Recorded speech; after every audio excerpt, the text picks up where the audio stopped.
Have you ever pondered the Catholic Church's stance on abortion? This question, seemingly straightforward, is in fact loaded with layers of history, theology, science, and personal conscience. It delves into the heart of the Catholic tradition, raising discussions on the sanctity of life, the role of conscience, and the application of moral principles in complex situations.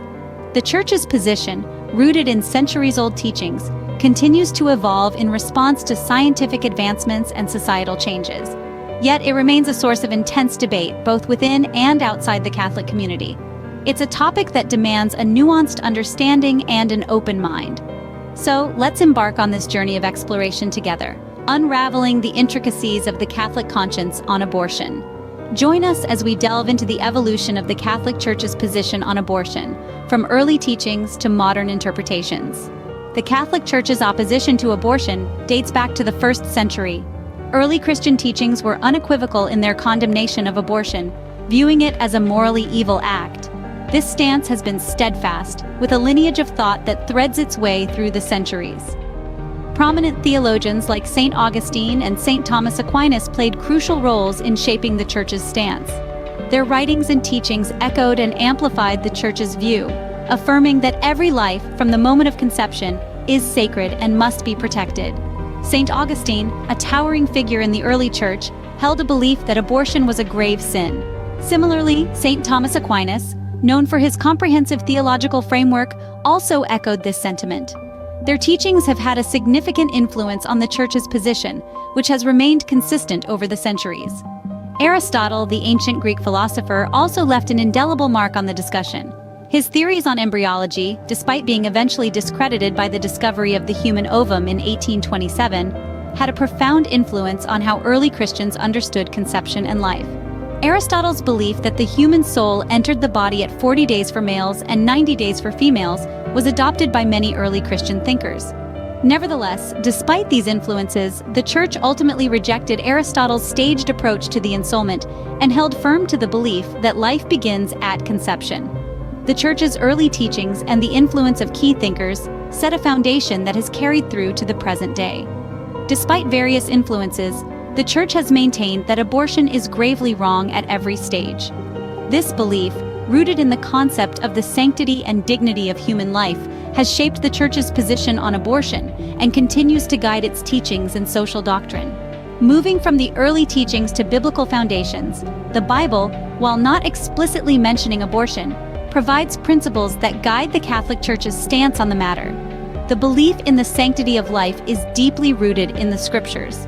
Genesis 1:27 states, "God created man in his own image," which is often interpreted as an affirmation of the inherent dignity and worth of every human being, including the unborn. This belief is further reinforced in Psalm 139:13-16, where the psalmist marvels at how God knew him even while he was being formed in his mother's womb. This passage is often cited as evidence of the personhood of the unborn. The commandment, "You shall not murder," found in Exodus 20:13, is also interpreted by the Church as a prohibition against abortion. The Church sees this commandment as a categorical rejection of the taking of innocent human life, which extends to the unborn. Moreover, the stories of prophets like Jeremiah and John the Baptist are key. Jeremiah 1:5 states, "Before I formed you in the womb, I knew you. Before you were born, I set you apart." Similarly, in Luke 1:41, it is recorded that John the Baptist leaped in his mother's womb when he was in the presence of Jesus, who was also unborn at the time. These passages are used to affirm the personhood and spiritual significance of the unborn. These biblical principles and narratives form the foundation of the Catholic Church's belief in the sanctity of life from conception. They provide a scriptural basis for the Church's unwavering stance against abortion, bridging the gap between early teachings and the modern interpretations that we will explore in the next scene. Modern science and discoveries have played a significant role in shaping the Church's stance on abortion. A pivotal moment in this evolution was the discovery of the human ovum back in 1827. This breakthrough debunked Aristotle's theories on embryology and offered a clearer understanding of conception, which was previously shrouded in mystery and speculation. It revealed that life didn't begin at some arbitrary point during pregnancy, but instead, it commenced at the very moment of conception, with the union of the sperm and the ovum. This understanding was not just a scientific revelation, but it also had profound philosophical and ethical implications.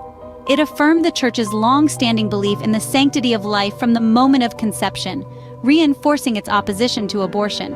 It underscored the idea that each human life, no matter how small or seemingly insignificant, carries inherent dignity and worth. Modern science continues to bolster this perspective. Advances in genetics and embryology have provided indisputable evidence that human life begins at conception. From the moment the sperm fertilizes the ovum, a unique individual with their own distinct genetic code is formed. This isn't a matter of religious belief or philosophical speculation anymore. It's a fact grounded in empirical evidence. The Church's stance on abortion, therefore, isn't arbitrary or outdated.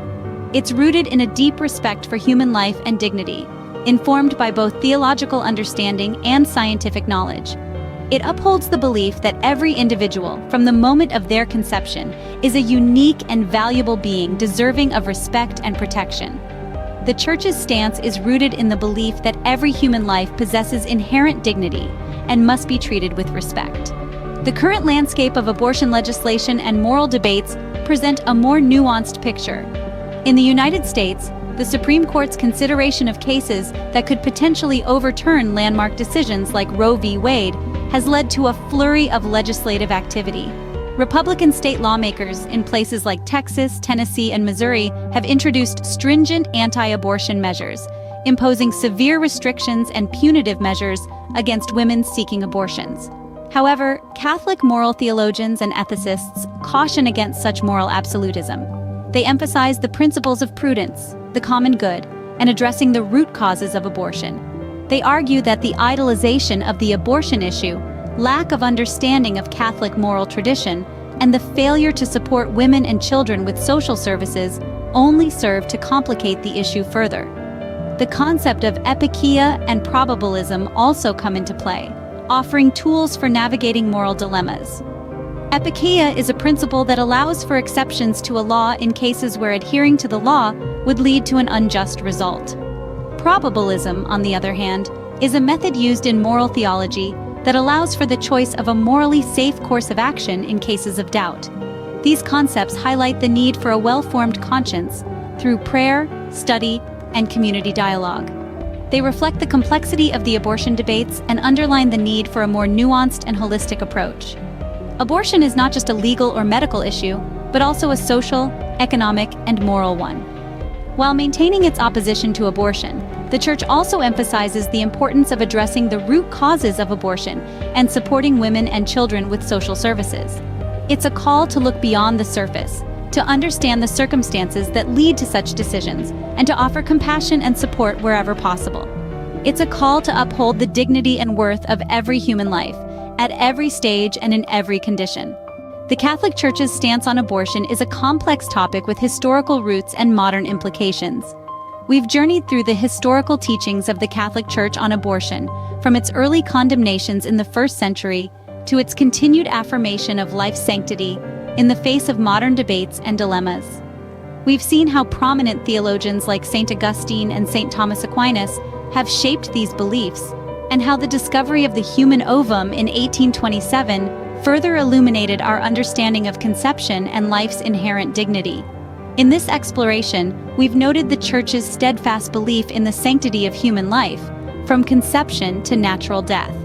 This belief is not just a religious principle, but a cornerstone of the Church's social doctrine on myriad issues. It's rooted in the conviction that every human life possesses inherent dignity and must be respected and protected at all stages. The Catholic Church's advocacy for a culture that values and defends life is not a passive stance. It's a call to action, a beckoning to uphold the fundamental human right to life, and a challenge to reject any justification for abortion, even those stemming from medical reasons. Yet, as we've seen, the Church's position is not without its nuances. We've delved into the Catholic moral tradition and how it shines a light on hard questions about abortion. We've seen how principles like the double effect theory guide decision-making in morally complex situations, and how the distinction between direct and indirect abortion allows for a more nuanced approach to ethical dilemmas. We've also explored the voices within the Catholic community, such as Catholics for Choice, that emphasize the importance of conscience in moral decision-making and advocate for a well-formed conscience through prayer, study, and community dialogue. Yet, in all this complexity, one thing remains clear. The Catholic Church's stance on abortion is rooted in a deep respect for life, a respect that calls us to support and show mercy towards those facing difficult circumstances. In a world where debates about abortion legislation continue to rage, this respect for life remains a steadfast beacon, guiding the Church's teachings and its advocacy for the vulnerable. The stance of the Catholic Church on abortion, while firm, recognizes the complexity of real-life situations and calls for compassion, understanding, and support for those facing difficult circumstances.